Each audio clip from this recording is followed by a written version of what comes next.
I used to smile every time his name popped up on my screen. But now I flinch. Back then, I thought, this is what it feels like to be loved. I didn't realize I was slowly forgetting how to be alone, how to breathe without permission. I met Elias on a Monday morning, the kind where the sky feels a little too close and the coffee tastes a little too bitter. He was sitting 2 tables away at this cafe I'd started frequenting after my promotion, the one with burnt orange walls and lo-fi jazz humming through mismatched speakers. He looked settled. That's the only word I have for it, like he belonged to this life I'd been chasing, calm, successful, reading Murakami like a cliché that somehow still worked. Our first words were over a dropped pen, mine. Our first real conversation was about the book in his hand. Our first phone exchange came a day later. He asked if I made it home safe. Sweet, thoughtful, a little old-fashioned. And maybe that's exactly what I needed. I was 29, single, and slowly becoming that friend everyone pitied at dinner parties. I wasn't unhappy, just muted. Elias brought color. Or maybe I painted him in it. It started with the messages. How's your meeting going? Did you eat lunch yet? Let me know when you get home. At first, I'd giggle and show my phone to my coworker. He's so thoughtful, I'd say, blushing. She raised an eyebrow once. He texts a lot for someone you just started seeing. I dismissed it. That's the thing about being starved for attention. When someone finally offers you water, you don't question the source. Elias listened, really listened. He remembered my coworker's name, my fear of flying, my cat's birthday. He called every night before bed, even if just to hear my voice. He sent Uber Eats when I had cramps. He bought me an extra charger so I'd never be unreachable. I remember the first time I didn't reply to him quickly. I was on a team call, 20 minutes tops. When I checked my phone, I had 11 messages. Are you okay? Why aren't you answering? Did something happen? You always answer me. I called him immediately, apologetic. He didn't yell. He just sounded wounded. I thought something happened. I was really worried. I guess I care more than you do. And that's how it began. I changed little things, kept my phone face up, excused myself from meetings to reply, stopped taking evening walks without texting first. I thought it was just adjustment. Love required effort, right? Maybe he was just sensitive. Maybe I was being careless. Maybe it was normal. After all, no one had ever cared about me this much.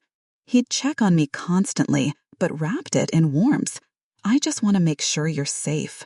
You know I worry because I love you. You're all I think about. Who wouldn't feel special? My friends started noticing, or rather, noticing my absence. No time for brunch anymore? You disappeared after you met Elias. You okay? I lied, said I was just busy. Work was hectic, life was full. And Elias, well, he was just really attentive. But I stopped inviting people over. Elias didn't like crowds, said he felt drained. He wanted us time. I started to prefer the quiet too. Until one evening, I found myself deleting a message from a male colleague. Just a thanks for today. But Elias wouldn't like that. I stared at the message, thumb hovering. Deleted. Felt guilty, but not sure for what. The first time Elias raised his voice, it wasn't about anything big. I'd posted a story, my lunch, nothing fancy, without telling him where I was. You're out, alone, and you didn't even let me know? What if something happened? You don't think I deserve to know where you are? It sounded ridiculous, but he made it sound rational. Safety, concern, love. He wrapped every control in affection, every limit in protection. And I swallowed it, because at the time, I still believed I was the lucky one. Looking back, I realize I started whispering in my own life, making myself smaller, tamer, more manageable. Elias didn't need to isolate me. I did it for him, out of love, or what I thought was love. It wasn't that he raised his voice. It was that I stopped raising mine. I didn't notice the shift at first. Or maybe I did, but I filed it under care. You know how it starts, with questions that sound sweet. Hey babe, you home safe? Who were you with again? Did anyone weird talk to you at the bar? And each time I'd think, how lucky am I to be with someone who worries when I don't text back within 20 minutes. To have someone who wants to know where I am because he misses me. That's what I told myself. But love shouldn't feel like walking on a leash. At first, the questions made me feel like I mattered. I remember this one night, I was out for dinner with a few girlfriends from work. We hadn't seen each other in ages.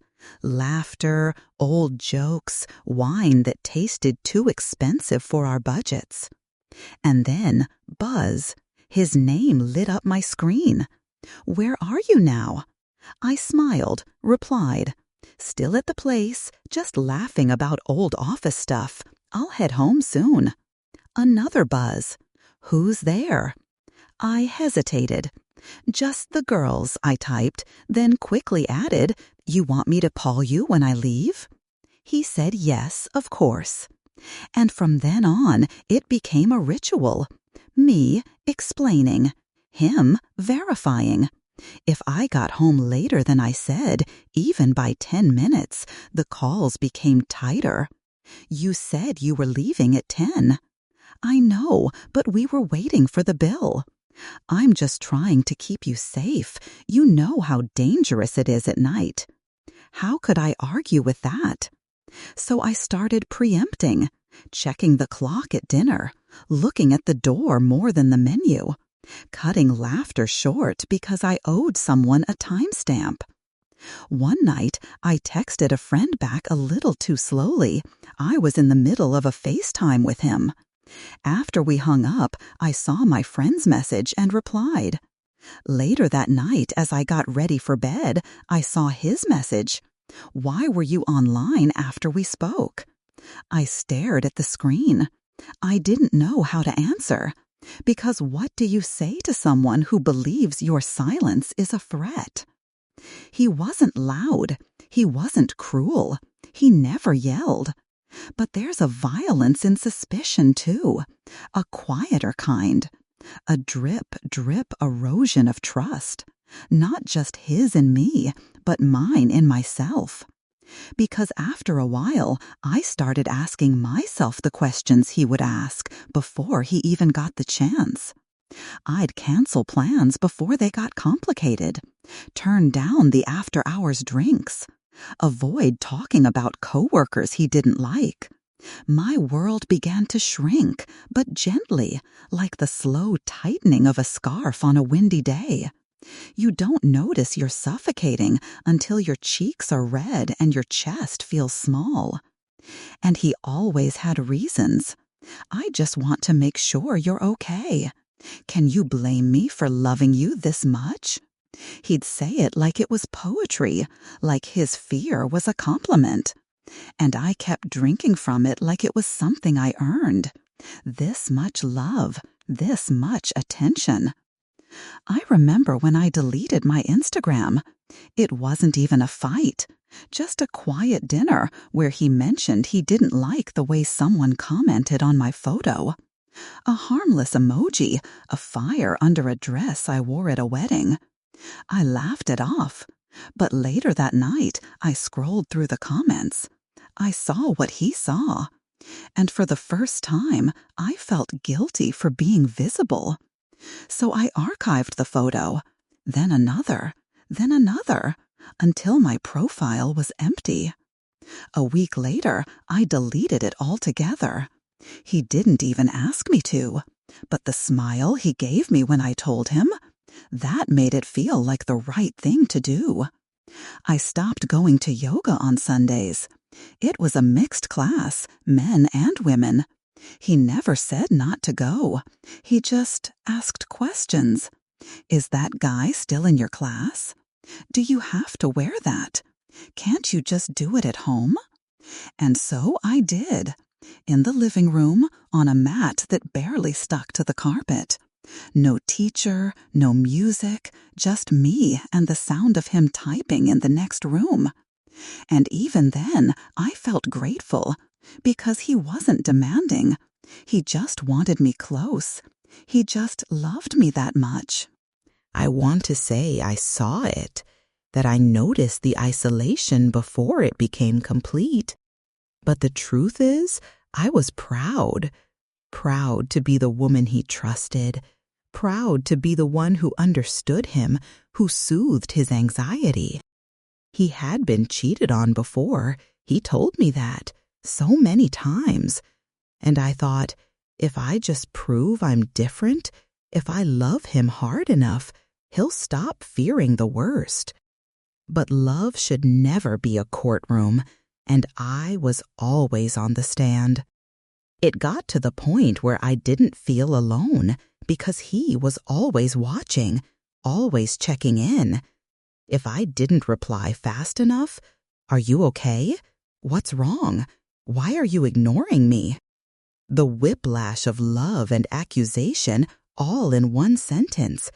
I'd rush to reassure him, send selfies, screenshots, anything to make the question stop. And the saddest part?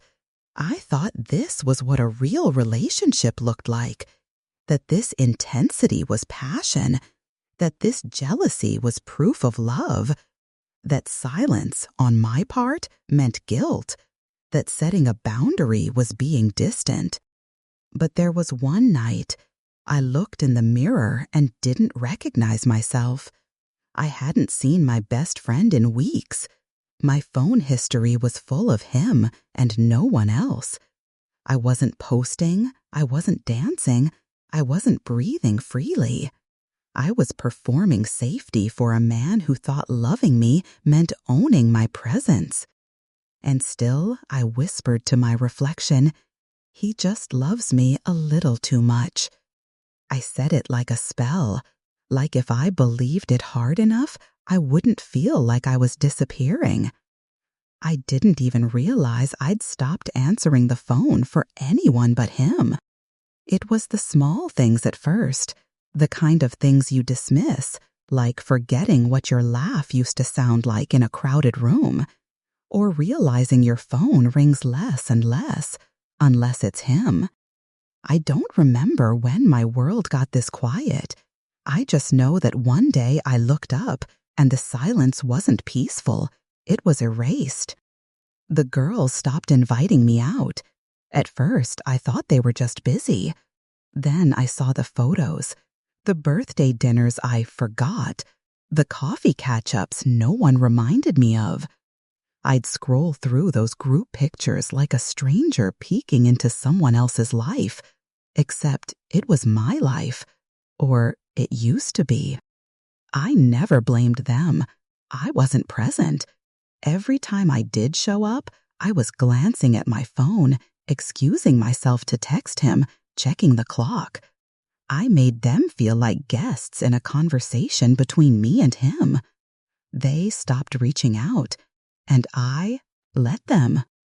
Because keeping Elias calm, that became my full-time job. It's not that he forbade me from seeing them. He never said no. He just made it complicated. I thought we were supposed to have dinner tonight. Didn't we say Sundays are ours? Oh, you didn't tell me you'd be out that long? So I'd cancel, rearrange, lie sometimes, just to avoid a tone in his voice that made my skin hum with shame. My phone was never off. Airplane mode became suspicious. Low battery was negligence. Turning its screen side down felt like a betrayal. I once missed 2 of his calls during a haircut. When I came back online, I had 6 messages. Are you okay? Where are you? Why aren't you picking up? Is someone with you? Seriously? I'm worried sick. Call me now. I cried in the salon bathroom, clutching my phone like it had turned into a bomb. Then I called him, voice low, apologizing. He sighed in relief, said he was scared something had happened, and then, just don't do that again. I stopped taking long showers, stopped reading at cafes, stopped wearing certain dresses, not because he told me not to, but because he noticed when I did. You never wore that with me. You wore that to work. People must stare at you in that. And that's all it took. I'd fold the fabric away, bury it in the back of a drawer, and pretend I'd outgrown it. But it wasn't the dress I'd outgrown. It was myself. He had a way of making me doubt my memory. If I said, "You got upset when I went out," he'd smile, tilt his head slightly. "Upset? No, I just missed you." If I said, "You called me 10 times in an hour," he'd say, "You said your phone was glitchy. I was just checking." If I cried, he'd hug me, tell me I was sensitive, say he'd love me no matter how emotional I got. It took me months to realize what was happening, because it didn't feel like manipulation. It felt like confusion, like walking into a room and forgetting why you came in, like doubting the color of your own walls. The day it cracked, the day something shifted, was stupid. It was a Tuesday. I was working from home, laptop on the kitchen counter, Elias across the room. I laughed at something, an email maybe. He looked up. "What's funny?" I paused. "Just a meme someone sent me." He raised an eyebrow. "Who?" I blinked. "Jade, from the team." He nodded, didn't say anything else. But for the next hour, I felt his energy. Not angry, just watching. That night, I couldn't sleep. I felt cold, even under the blanket. My chest was tight, and I couldn't quite inhale. I sat up in the dark, hand on my ribs, thought maybe I was sick. But I wasn't. I was panicking, quietly, silently, and I didn't even know why. I slipped into the bathroom, stared at myself in the mirror, and something inside me whispered, "You're not okay." Not because of him, but with him. I thought about texting my sister. We hadn't spoken in months. She'd called me out once, said I didn't sound like myself anymore. I got defensive, told her she didn't understand. She stopped calling. I picked up my phone, scrolled, paused, then put it down again. What would I say? That I missed being alone in my mind? That I didn't feel safe with my own silence anymore? The panic attacks started coming more often, always at night, always after a day of trying to keep things normal. One morning, Elias asked if I was okay. I nodded. He kissed my forehead, said, "You've just been so distant lately." And that's when I realized even my own distress would be turned into his concern. Even my unraveling would orbit around his interpretation of it. It wasn't the alarms that woke me. It was how silent they were. No shouting, no slamming doors. Just a quiet, persistent rewriting of what was real. Until I started believing that guilt was love, and love was checking in, and breathing freely was selfish. I didn't know where I was going. I just knew I had to go. I planned my freedom like a heist. It started with a thought I didn't dare speak aloud, not even in my mind. Because even there, he listened. I stopped thinking of leaving as running away. I started calling it breathing again. That's what it felt like. The idea alone gave me oxygen. The plan didn't come all at once. It came in quiet clicks, glances, patterns. When Elias left for work each morning, I listened, learned the rhythm of his footsteps down the hall, the exact delay between his front door closing and the elevator's metallic sigh. I started timing things like my life depended on it, because it did. My browser history was wiped clean every day. Private tabs, incognito mode. I searched for train schedules like a fugitive, looked up shelters that didn't require explanations, read forums for women who disappeared and lived to tell the story. I bought a burner phone, hidden in the pocket of an old winter coat I never wore anymore. Cash, slowly withdrawn, always under €20 at a time, never back to back. And a bag, small, neutral, tucked behind the false panel of a wardrobe drawer. Inside it, 2 changes of clothes, toothbrush, my passport, an old photo of my sister and me before everything, the necklace I never wore anymore, the one he said made me look like I was trying too hard. Elias had no idea. That was the trick. He still believed I was his, that my silence was obedience, not planning. And I still smiled when he touched my face, still texted back within 5 minutes, still let him think I was his shadow, while every breath I took was rehearsing how I'd vanish. The morning I left, the sky was grey. He had a meeting across town, long enough for a window, but not long enough for mistakes. I waited until I heard the elevator doors close, waited 30 seconds more, then moved. I'd practiced this. Grab the bag, grab the burner, smash the phone, flush the SIM. No notes, no confrontation, no cinematic goodbye, just gone.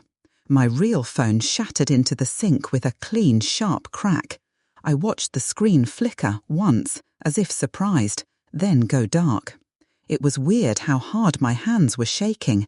I wasn't scared, I was ready. My keys, the ones he'd given me, the ones that said ours, I left on the hallway table, next to the basil plant he made me water. I didn't take the main stairs, too exposed. I used the back entrance, the one delivery people used, the one with the flickering light. My feet were silent, my heart was not. Every sound felt like a scream, the zip of the bag, the door clicking shut behind me, even the rush of traffic outside felt like it could give me away. But no one stopped me, no one followed. At the station, I bought a ticket with cash, no ID, no name, just a destination far enough to be unfamiliar. I didn't cry, I didn't breathe easy. I just sat there on a cold plastic seat, clutching my bag like it might vanish if I looked away. Elias didn't call, couldn't, there was no phone to call. I kept picturing him pacing in the living room, wondering why I hadn't checked in, pulling out his own phone to track me, and finding nothing. That was the point. I got off 2 hours later, in a town I'd never seen. The air smelt like pine and metal and rain. I didn't know where I'd sleep, didn't know what I'd eat, didn't care. I was gone, and I was alive. That night, I found a hostel with a shared room. The bed creaked, the pillow was flat. But no one knew my name. No one asked me where I'd been. No one expected a text when I got out of the shower. I curled up under a thin blanket, and for the first time in forever, listened to nothing. No buzzing, no checking, no guilt. Just my own breathing, and the terrifying, beautiful quiet. Freedom doesn't feel like a parade. It feels like fear, and lightness, and nausea. It feels like blinking in the dark, unsure if your eyes are playing tricks on you, until you realize the darkness is actually space. Room to move, room to be. He never found me. Not then, not later. Maybe he didn't even try. Maybe he still thinks I'll come back, that I just needed space. But that's the thing. I don't need space. I own it now. And when I walk down unfamiliar streets now, head held higher than it's been in years, I let my silence speak. Not to him, to me. Because this silence, it's mine, and I can finally breathe.